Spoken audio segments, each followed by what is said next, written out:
Danny Phee. So I brought Danny Phee in. He is a Las Vegas real estate agent, and I featured him in the podcast 014 on Productivity Straight Talk.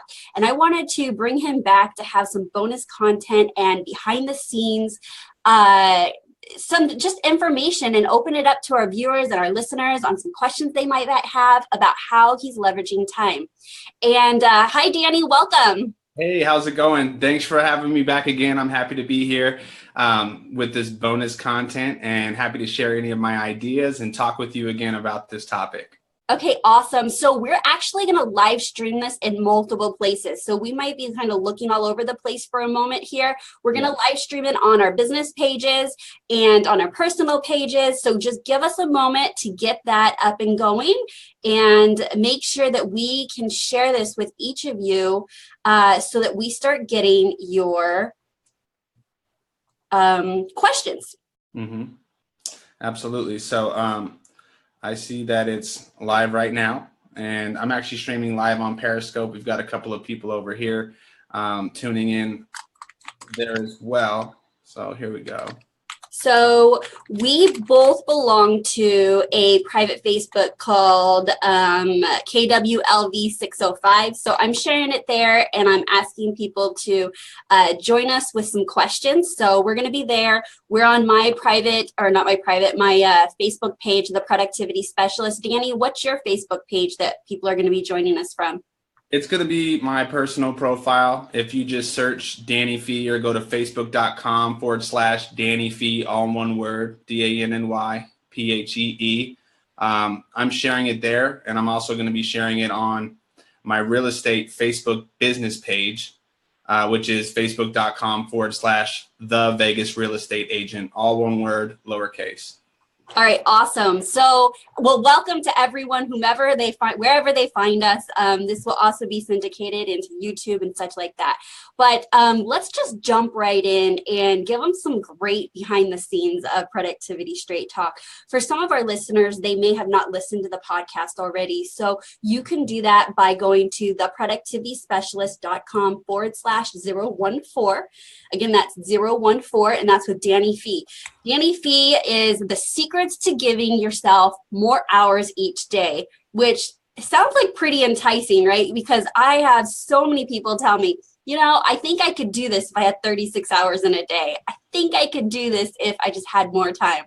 And so Danny shared with us how he's leveraged his business, his real estate business, over the last few years to really build out more time and leverage so that he can focus in his high value activities, which is really servicing his clients, right, Danny? Absolutely. You know, in the beginning of my real estate career, things usually start to get off to a little bit of a slower start than obviously when you become more of a seasoned real estate professional. So in the beginning, 24 hours in my day was plenty of time. But after I, started building a little bit of momentum and building my client base, and I started qualifying a lot more buyers, I found that, there were instances where I would have 3 or 4 qualified buyers who had gone through the pre-approval process. Maybe they restored their credit over a few months and were finally ready. And it always seemed like the perfect storm was just coming together, and maybe 3 or 4 of them all were ready to go out and look at properties on the same day in the same exact time slot.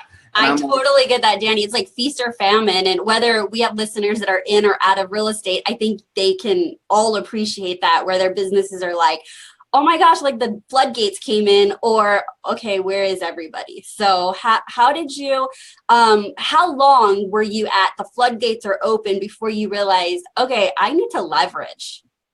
Well, it was probably really, to be quite honest, about 1.5 to 2 years. And keep in mind, in the beginning of my real estate career, I was a full-time employee of a restaurant corporation here on the Las Vegas Strip.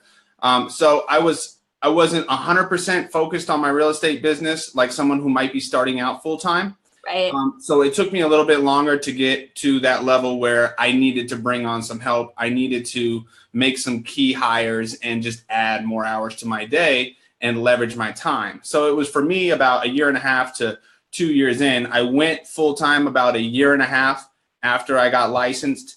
And then it was really about the 2-year mark where I really started feeling like I needed to do something. So maybe if I were brand new in the business and I were full-time, it would probably only take someone like 6 months if they were truly focused.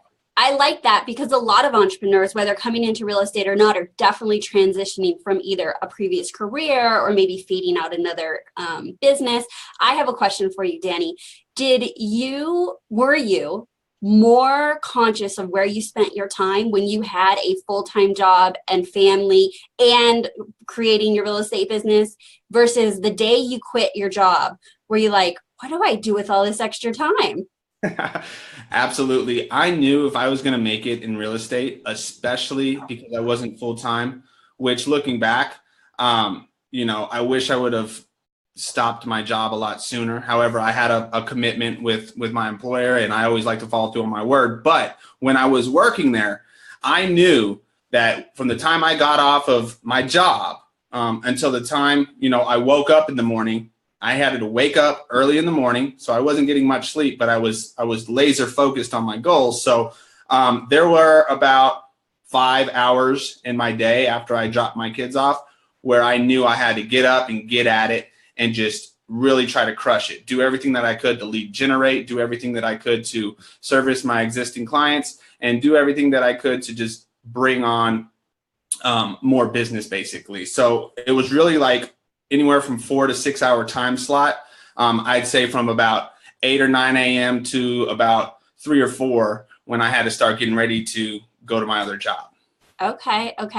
This is bringing up a situation that happens to my clients sometimes, is that when they decide to leverage out and hire help, they go from like the restraints of I have to get all this done within a specific amount of time. And then they hire help, and then they get so laxed on their schedule that they're not necessarily replacing it with the right activities once they get leverage. And when I spoke to you in the podcast, you were very clear about your high value activities, and that was the only reason you were looking to build leverage in your business, is so that you could take that time by, that extra time, 6 hours a day, or, whatever it is that you were able to get, and reallocate that, not just for yourself on your highest value activities. But what was interesting is our listeners are going to hear about how you had your assistant working on one of your high value activities to help support that, correct?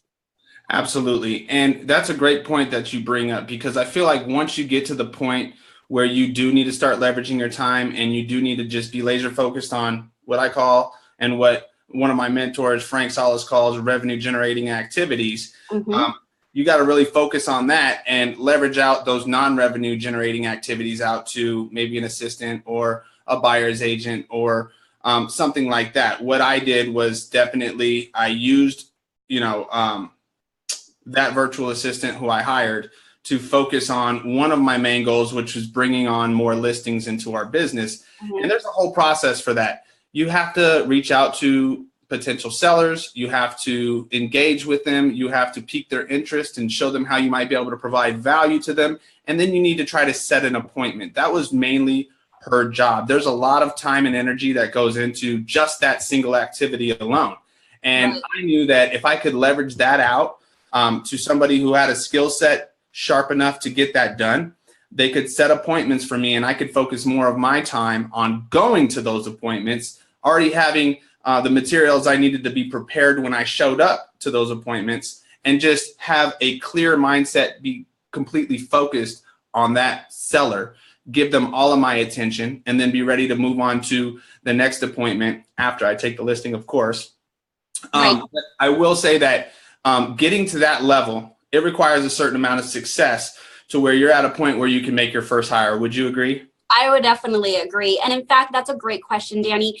Some of my clients, I believe, wait way too long to leverage, right? So you're just making money and you're like, oh my gosh, it's been a while since I've made money. Like my business isn't profiting yet. So when it first profits, they're a little slower to leverage out and and hire, but ultimately they're reinvesting. Like if you look at, if you're taking your profits, you're determining that you're going to take those profits and reinvest in your business. And it's kind of a multiplier, especially the way I believe you did it, Danny, where you took that income, you hired a virtual assistant to work on very specific tasks that actually impacted your bottom line. Whereas if you just kept doing it yourself, you would max out, like bottleneck your business and the growth of your business. Yeah.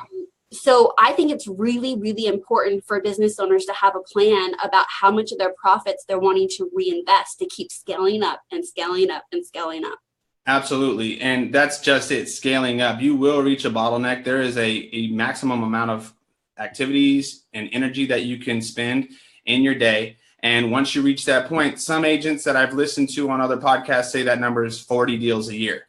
I've heard of agents who get it all done with like 50, but they're really just like, don't have a family. It's all business for them. And they're just 100% focused, and you can get it done. But how do you really bring your business to the next level and do 100 deals?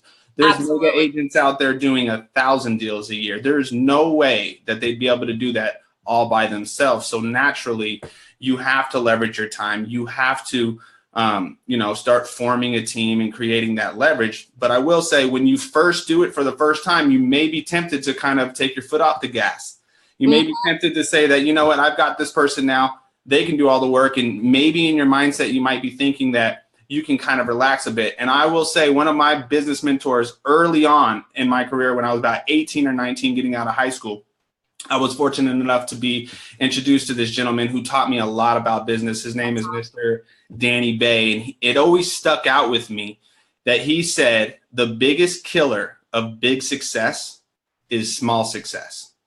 Because you get like satisfied with the small success, right? And complacent. Absolutely. And you know what? It always has resonated with me. So when I got into that mode of being ready in this business to hire my first virtual assistant, my first buyer's agent, my second buyer's agent, I know that I'm not going to take my foot off the gas, and I have a goal in mind. I want to do a certain level of units, a certain level of transactions, a certain level of volume. I have a 1-year goal, a 2-year goal, and a 5-year goal. And if I let that small success of maybe that 6-month to 1-year goal kind of slow me down, and I didn't have a 2-year or 5-year goal, it probably would be pretty easy for me to just get a little more complacent and relax and let that small success kind of take away the opportunity of having massive, big success. That's a great point. I think that's a self-sabotager for a lot of people, is those small successes. That's a really great tip. We were just talking about, having to reinvest in your business. And so I'm going to share something I haven't shared publicly. But when I first hired my assistant, she was part-time. And at the end of the year, I realized when I did my taxes, she made more money than I did. And that was early in my business. And that's because I took all the profits and I reinvested it into different ways to market myself, but also invested in having a part-time assistant. And I did it early on because I hired someone that complemented my weaknesses. Right? I knew really early on where my weaknesses were. I was clear about what my business needed as a whole. Yep. And so I hired to fill that gap. And at the end of the year, I was like, yeah, so my part-time assistant made more money than I did because I didn't draw money out of my business. I kept reinvesting it.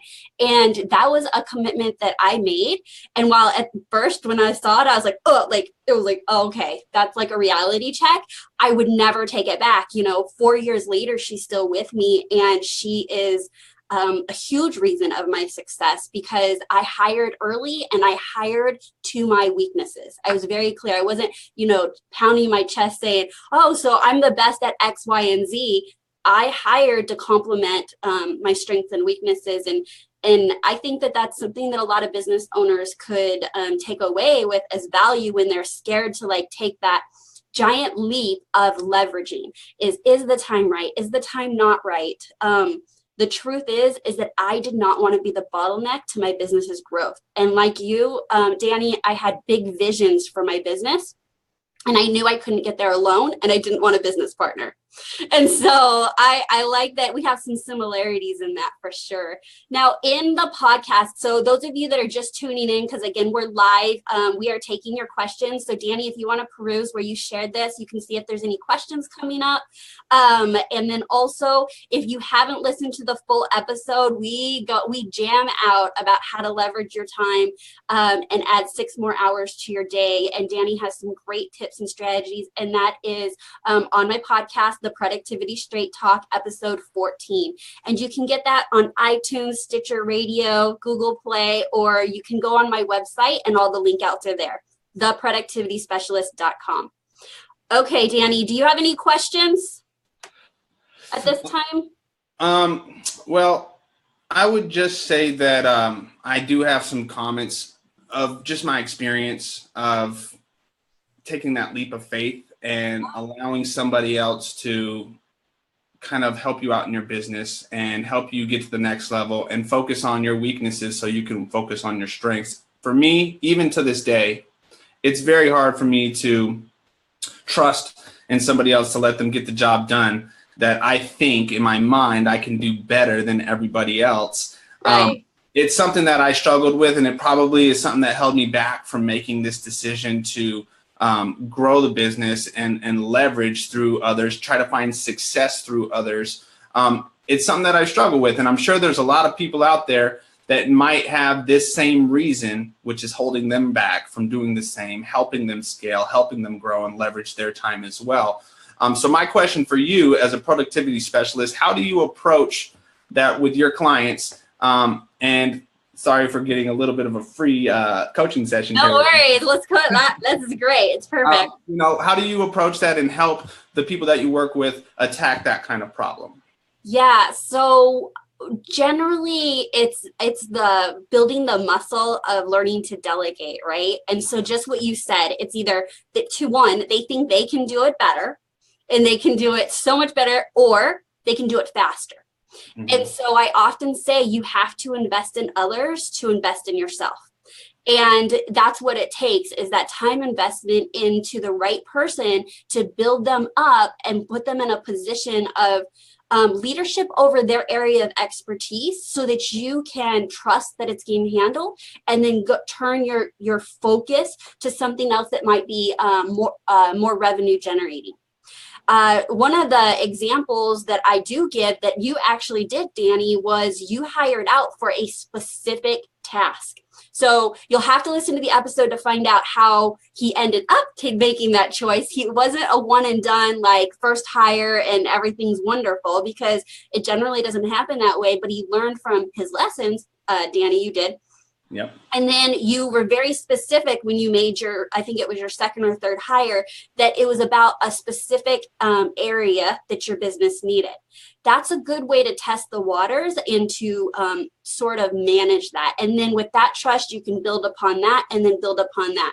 So ideally for the solopreneur or, small entrepreneur business owner, I would say work with someone that you can build up to. So I initially hired my assistant and it was 1 day a week, and then it was 2 days a week, and now it's 3 days, then it kind of bumps up. And so as my need and my trust with that person happened, and I trained her on more and more that she could do, then the capacity of the job happened. Now, that's not the answer for everyone. So some people are like, well, I need to know that I have enough for them to do on a 20-hour-a-week job or a 40-hour-a-week job. And if this is your first hire, I always coach and recommend that you start with the tasks that you do on a reoccurring basis.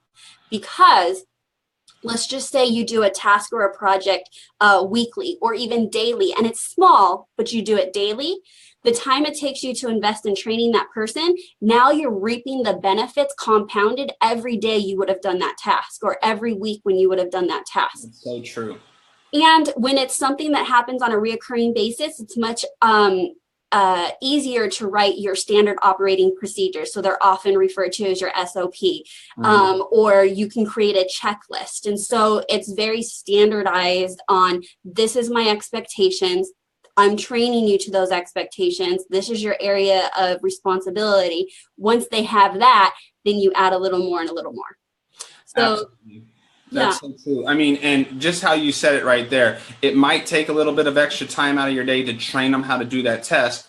And maybe that task, for me, it might be running a comparative market analysis. That can take anywhere from 10 minutes to 30 minutes. Sometimes the other night I had one that it was just, I mean, it was difficult. It took me like an hour. I couldn't find any properties that matched. And I just had to do some things that, you know, took me more time than usual. But if you teach somebody that method of running whatever task it is, now every time you have that task pop up in your business, which for me, running a comparative market analysis for potential home sellers pops up quite often. It's something that I know is going to happen over and over again in my business. And if I'm going to spend 10 minutes, 30 minutes, or in some cases an hour on that activity, then that's 10 minutes, 30 minutes, or an hour that I lose consistently, repetitively in the future. But if I spend that extra time to train my assistant to do that task, right, every time that comes up, you know, by the time whatever, let's say it took an hour to train. Let's say it even took 6 hours to train.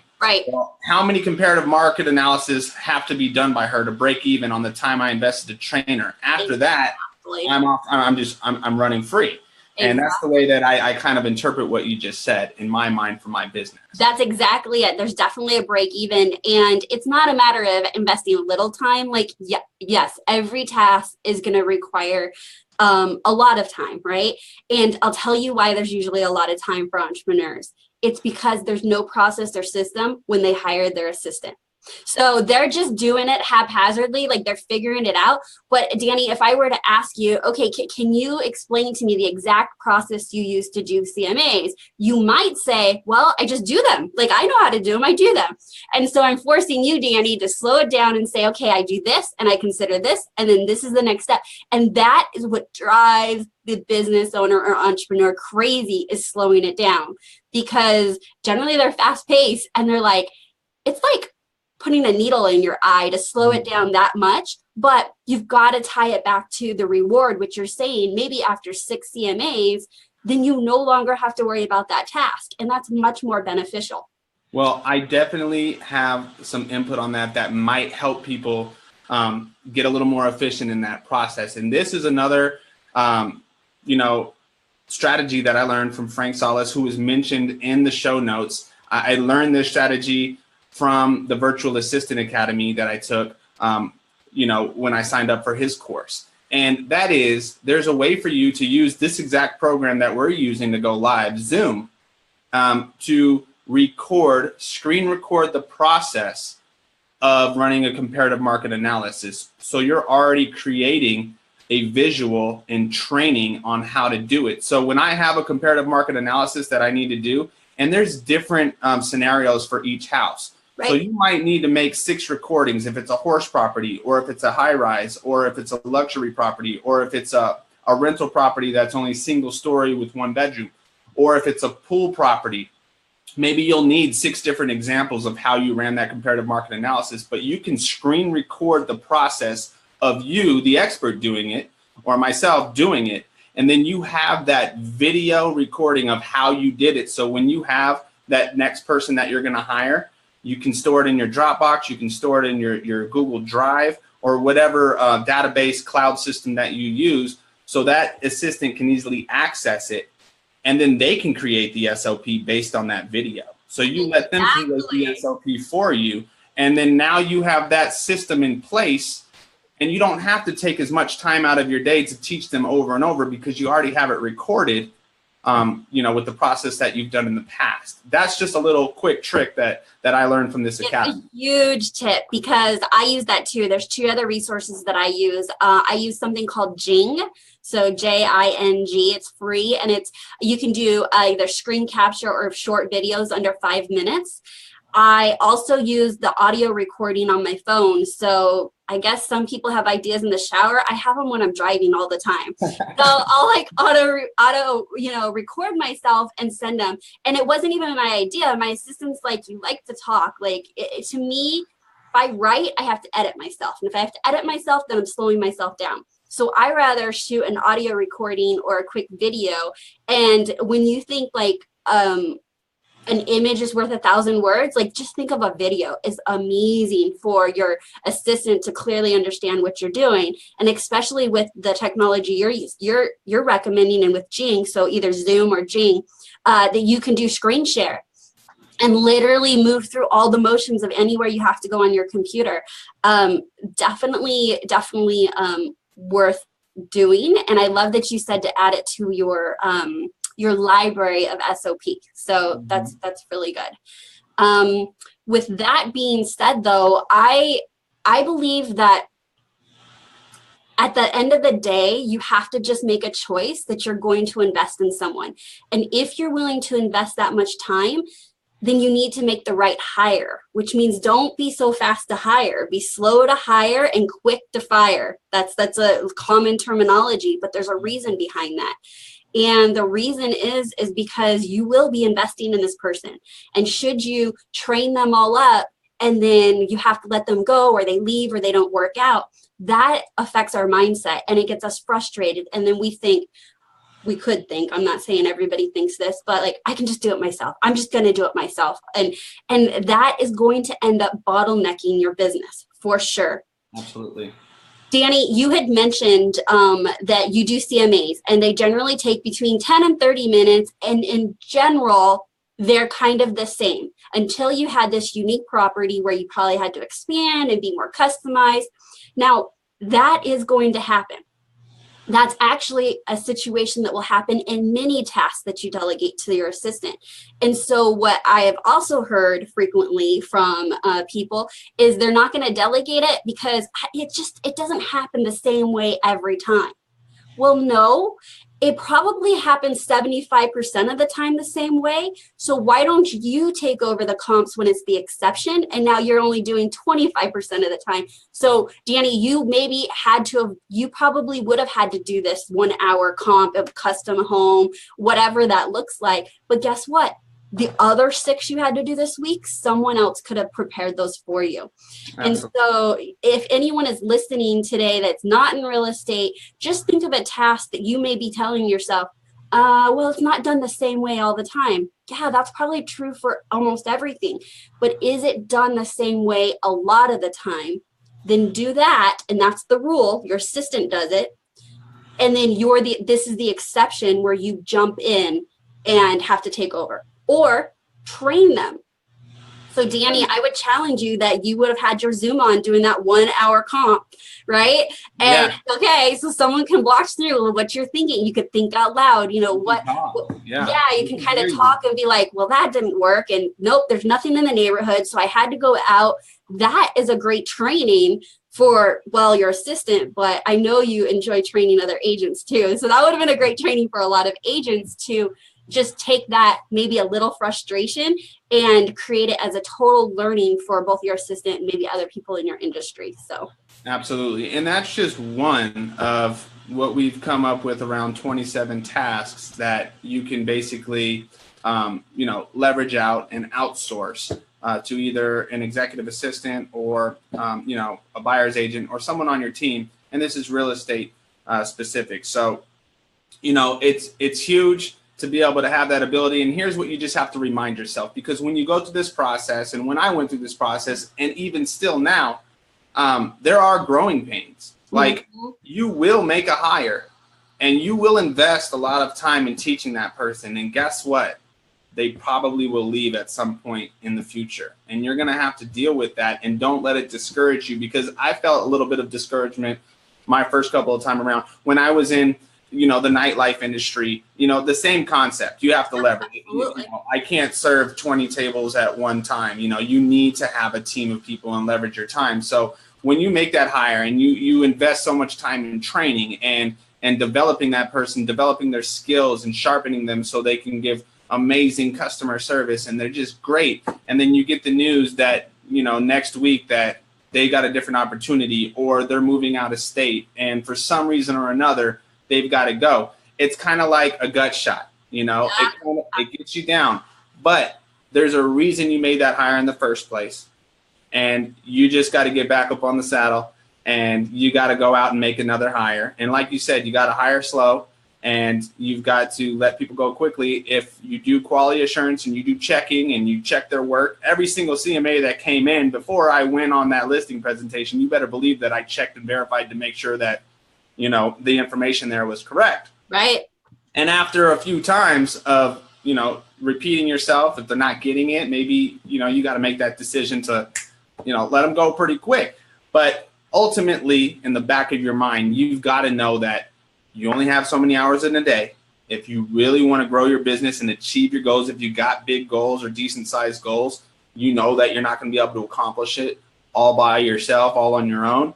Right. In the back of your mind, you've got to keep on going and keep on hiring and keep on growing and empowering your team and trying to find a way to keep it all together. You're the glue that keeps that network, that team together. You're the captain of the ship. You know, these are your deck mates, and you've got to find a way to keep that ship going and operating. That's the way that I kind of look at it in order to accomplish my goals. Well, I think you summed that up to end today as behind the scenes Productivity Straight Talk Live. We are the captains of our ship, and we have to be good stewards of our business. And by being the person that bottlenecks it, you're not servicing your business at all. And so I just urge anyone that's listening, real estate agent, entrepreneur, if you look around and you're not hitting where you want to be and you're frustrated and you feel out of time, chances are you're bottlenecking the process and the growth, and you need to leverage out. So invest in others to be able to grow your business. Danny, I also want to tell them that you were just mentioning really quick, and it just came to mind about, you know, you were reiterating my hire slow, fire fast.